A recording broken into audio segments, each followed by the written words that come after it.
Well, hello everyone. It's a beautiful day out here in Fort Collins. Decided to come out and go fishing. I suck at fishing, so if it boiled down to catching fish for survival, it's probably not going to happen for me like I had hoped, but practice makes perfect, and essentially that's what I'm doing here. Just trying, different techniques and different baits and doing some research on the fish in the lake and seeing what I can come up with, I guess. But I felt a sense of, I don't know about any of you, but the last couple of days have just felt really unique. I don't know how to explain it. It's almost unnatural energy and emotions. It's almost like everything's all coming in at once, kind of forcing you to have to deal with it. Restlessness, and then being really tired, and then just a lot of different things. I've heard a lot of different people have different unique experiences the last couple of days, but I've been able to sleep, and with the exception of a couple of days, I've woken up around 3:30 in the morning, but my dreams are like so vivid. It's almost like I'm being transported to a different reality, and then I'm living that reality, and then I'm waking up back in this reality, and then I'm just so tired, I feel so draining. And it might sound weird, but I mean, that's the best way that I could describe what I've kind of been feeling the last few days. Just a little bug. But today I thought I'd come out and kind of just get out of my headspace and come to the lake and take another whack at fishing. See if anything takes my bait. But it's been again a unique few days, and I throughout the week I come up with these not unique, but I come up with these ideas of like, oh, what am I going to talk about in my videos? And then I have a really bad habit of not writing things down to go back, and then sometimes I do, and then I'm like, I don't really feel like it. It's like I have to do it in the moment, or else it's just not a thing for me anymore. But not that I'm forcing myself, but I made a commitment to make these videos. I felt my calling. God was loud when he said, share your story, share your life, share your experiences. And I, for the most part, the first few videos have been just kind of like, little recaps, little excerpts, little things here and there about what's going on. But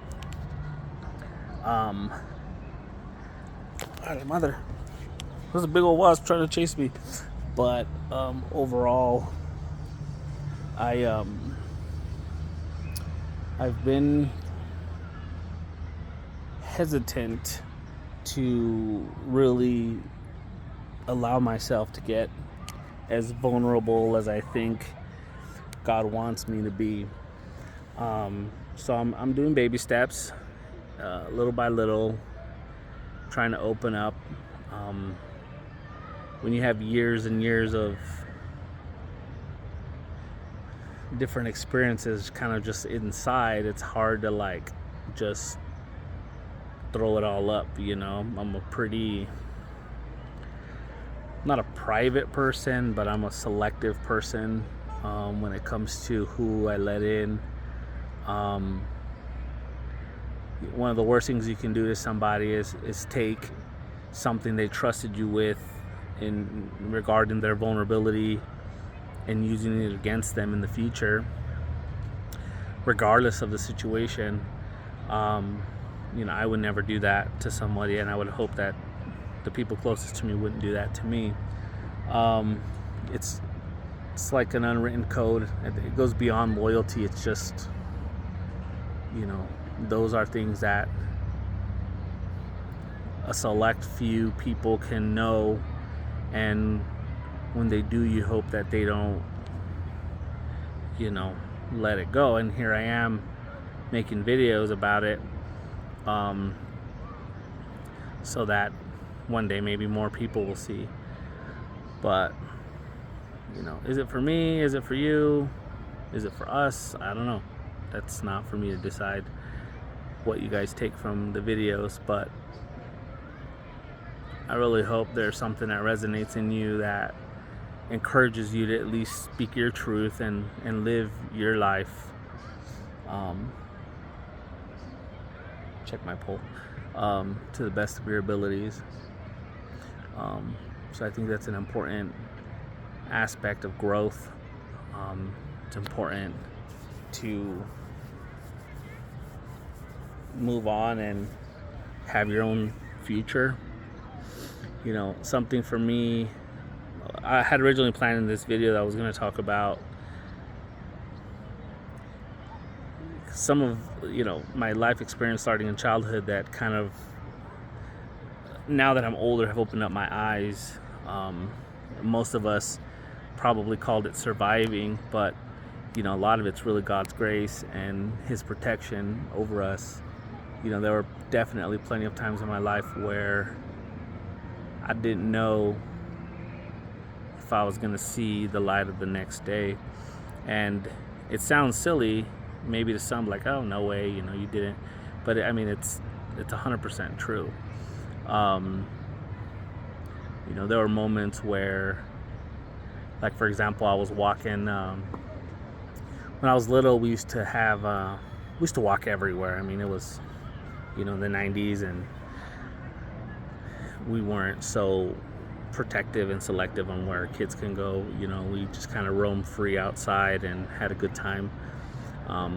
We had some street smarts, but we used to have to walk pretty far distances to go to a Circle K or hang out at a friend's house.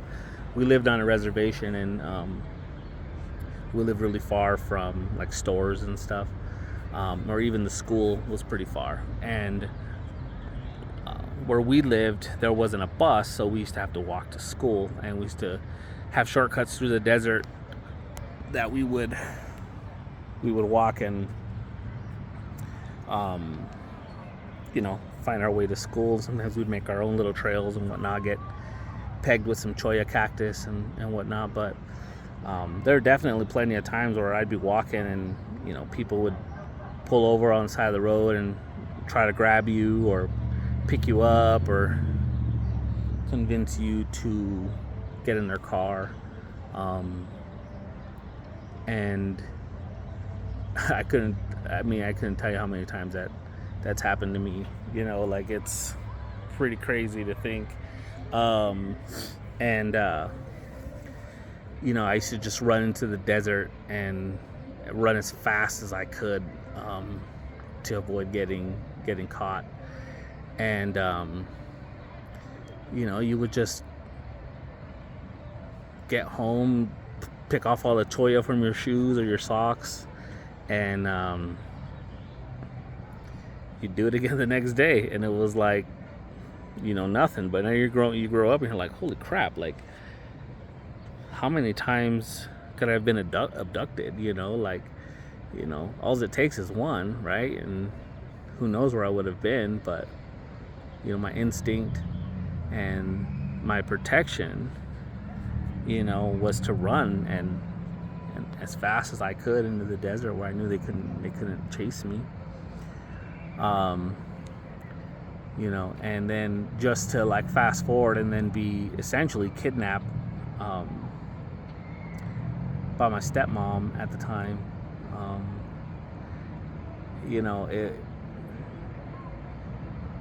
When you're a kid, you don't understand what's happened. You don't understand. You think you're safe. You think that because these people that you're okay, you know. But you know, you fast forward and you grow up and you just kind of remember, like, you know, essentially getting, kidnapped, and then, you know, being in locked rooms and being in small spaces, and just thinking, like, you stay in your head a lot and you're thinking, oh, they're just protecting me, or they're just this, or they're just that. And the reality is like, they're the ones that I actually need protection from, you know. And I don't know what it was about me specifically that has always led to that, but it has. You know, it's scary to think at any one of those moments I could have been gone, you know. And with all the controversy around this Sound of Freedom movie and stuff, and I saw the movie, I thought it was great. My previous video, I shared some of my criticisms about it. Overall, it's a wonderful message. It's a scary and sad one too, but it's a reality that is in the world that nobody talks about, that us as a civilization need to really do our best to come together to correct, you know. And you know, we can easily go about our day and say, oh, that's not our problem, or it doesn't directly affect you, but you know, that's not an okay mindset. You know, everyone's fighting for equality and love and respect, and it's an opportunity for all of us to unite together and really show our true colors, you know, what we are capable of in the masses. And you know, it's important to do. Kids are innocent. You know, the longer they grow up in this world, the more the innocence fades. But as children, they're innocent, and it's our responsibility to maintain that for them. You know, I've heard time and time again, you know, be the adult or the parent you wish you had when you were a kid, or be the safe space you wish you had when you were a child. Don't hide your pain, because your pain can save someone else. Your story, your experience can help someone else overcome theirs. And sometimes you're the messenger. Sometimes God is working through you to help someone else that might need your story and your experience in order for them to grow and learn and get better. And in turn, you'll receive the same grace, because you'd have shared your experience and you've allowed somebody else to grow, and that will feed your soul. You know, in my opinion, it's not a selfish act, though you get something out of it, because it's something that's indirect. You know, it's all about intention, in my opinion. And giving isn't just about money. Sometimes it's about a message. Sometimes it's about a smile at the right time, or a hug at the right time, acknowledging that there are other people struggling, and that even though you're struggling, you just have a little bit more energy to reach your arms out and grab them and say, you are loved. You will be missed, you know, and understand that we all are going through our own struggles, but we don't have to do it alone. And it's taken a long time for me to understand that, focusing a lot on being someone that I thought I needed to be in order to obtain what I thought I needed or wanted, and it's completely false. You know, and moving away from my hometown has really opened up my eyes to a whole other world, and experience um, unique atmospheres and temperatures and elevations, and um,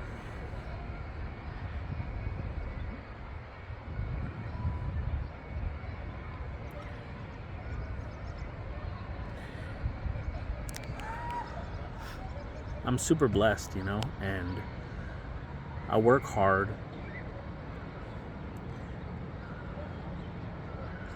Some days are long, some days are shorter, but all in all, I do everything that I can to be the safe space for my kids. And I'm not perfect, and there are probably things and stuff that I could probably do better, but I don't want to call it my best, but it's damn near close. I was watching a video on TikTok, and it was I don't know if he was a pastor or he was just some sort of minister or whatnot, but he was talking about how one of the biggest questions he gets from people who don't really believe in God and Jesus Christ, Yeshua, is that they always ask the question, well, if God loved us so much, and why would he have put the tree of knowledge and sin, and in the Garden of Eden and all of this stuff, why would he do that? And his answer is always, God gave us free will. He's never going to make you follow him. He's always going to be there for you when you need him, but he's not going to force you to walk the path that you don't want to. So unconditional and true love has to be a choice. You have to choose him, and you get to make that decision. There's no point of it if he creates us and makes us do what he wants, and what's the fun in that, right? It's a choice. You get to make a choice on whether or not you want to have him in your life. It's up to you. It's 100% up to you on what you want to do and where you want to go and how you want to obtain it. But I'll tell you this, it's a heck of a lot easier when you do it through him. A lot of us pray for things in our life, and then we're upset at the path that God puts in front of us in order to obtain it. God says, God, I want to have a better career. I want to, be able to provide more for my family. And then the next day you go to work and get fired. God, why did I get fired? Why did you do this to me? I've done so much. I've worked so hard.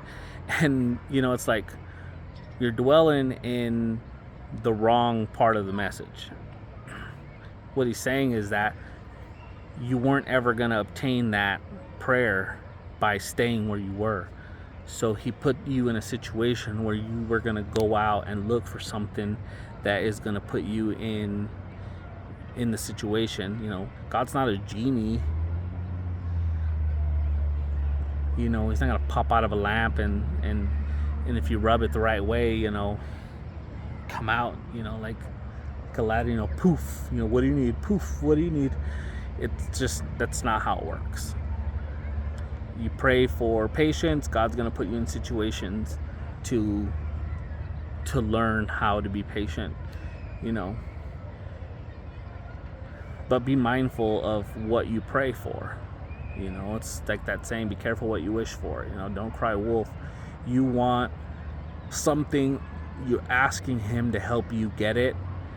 He's gonna do things in your life that might stir it all up completely, and the whole point is so that you can find the right path that you were supposed to be on, so that you can obtain those things. But you have to look at it in that way. You have to look at it that way, because by not doing that, you cloud yourself from being able to obtain what it is that you're praying for. And instead, you're mad at God because, everything's going in reverse. You're like, well, I was in a pretty good spot, then I prayed for this, and then now I'm in a really crappy spot. What the heck, God, and it's like, open your eyes, open your ears, open your heart, open your mind. You get to create your own reality through God. And the more you desire, and the more you reach out, and the more that you want, the more that you need, the more things are going to get moved around. To a certain degree, it feels like as I just got a call to interrupt me, of course. To a certain degree, it feels like we're constantly gonna be thirsty for more and never really be satisfied. I don't know of a human in this world that is just 100% satisfied with everything in their life, but I think that's because once you're 100% satisfied, then you can be thankful, but what are you going to pray for? There has to be something more. And through obtaining these prayers and new walks of life, it opens us up to be able to be blessings for others. Sometimes God will manifest himself in your life so that you can manifest yourself in others. He's everywhere with everyone at all times, but while he's working in one space, it's up to you to work in another. That's why he calls us to gather and to understand his word so that we can be each other's blessing. I am grown, and I am more thankful every day for everything that he's done for me and provided to me. I couldn't tell you, again, the amount of times that I didn't think I was going to make it. One of my older brothers and I once were, my dad used to have ATVs and a 3-wheeler, and he had got me a dirt bike. It was a little 80, and I was on the back of the ATV with one of my older brothers, and there were these gas pipelines in the middle of the desert, and they were like little ramps, and we would just go and go to town on them. And it was getting late, and I was begging that I wanted to go with my brother, and my dad's like, telling my older brother, you need to take your brother. And as annoying as it was probably for him, he did anyway, and he's like, take care of him, make sure everything's good. And so he was going, and I was completely terrified. He was just ramping on these things, and I was telling him, please slow down, stop. And he kept going and going and going, probably hoping that I was going to get so scared that I wouldn't ever want to go with him again.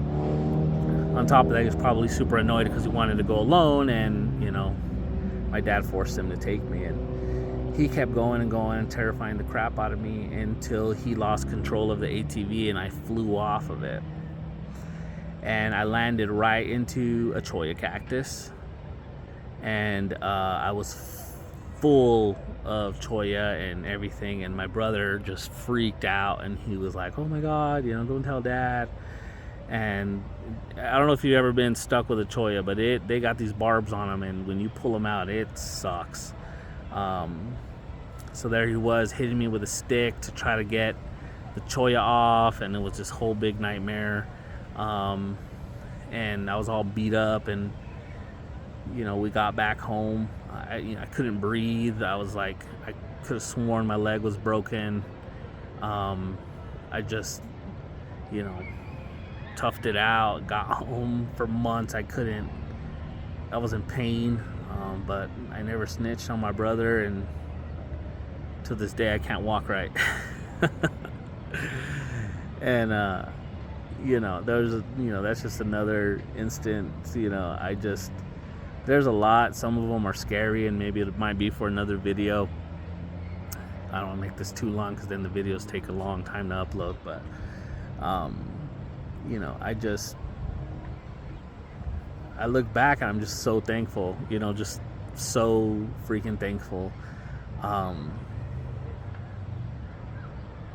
the fact that I'm alive today it just proves to me all the time that there is a God. I came into this world and my life was not promised in that moment. I was a sick baby. Bless my mom's heart. She did her best in the condition that she was in. I know that now. And, she was an addict and she struggled and she had 3 boys and, she did what she could. Though it was selfish. That's just who she was, and I can't change that about her, but it just shows how much I fight to survive. And since childbirth, I've always made it through, and I don't want to expect that every time I'm in a situation like that I'm gonna make it through, but I know that God has put his hand over me, and I know that he expects greater things for me, and I'm doing my best. My heart gets pulled in different ways, and the influences of the world, sometimes it's hard, but when it gets too difficult, I've always made my way back to him, and I hope that you all do too. So I'll conclude there. Remember, this upcoming week, do your best to be somebody else's blessing. Simple smile, a hug, a high five, $1, a water, a coffee. Little things like that can impact somebody's life. Be someone's blessing. God bless you all.